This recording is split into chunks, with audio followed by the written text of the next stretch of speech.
السلام عليكم ورحمة الله وبركاته. كثيرون هذه الأيام يقولون لي: ما هو الاستثمار الفلاحي؟ وما الذي شنو جاي بالضبط؟ هو منظومة في كونية يساعد الناس على فهم دور الفلاحة، التشجير، والثروة الحيوانية التي تفقد يوما بعد يوم، هي والثروة النباتية. التشجير يساعد هذه الأيام الكثير من الناس عفوا الكثير من الناس، وأبرزهم الكثيرون كمعظم الدول التي تريد أن تساعد في وقف هذا درجة الحرارة القاسية، وهذا بطبيعة الحال سوف يكون جيدا للكثيرين وسيئا للدول التي تسعى إلى تلوث الهواء وإلى المصانع والكيمياء وإلى آخره.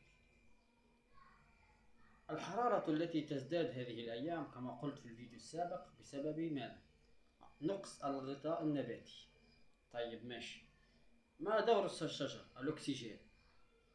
هي ستقوم بمعادلة الأكسجين بأخذ ثاني أكسيد الكربون وإعطاء الأكسجين من أجل إعادة طبقة الأمازون كما كانت وتقليص التلوث الذي تسبب في أزمة.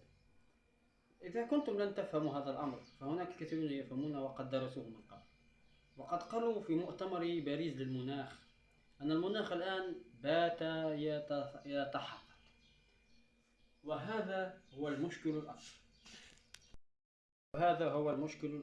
أتمنى أن تفهموا الأمر. السلام عليكم.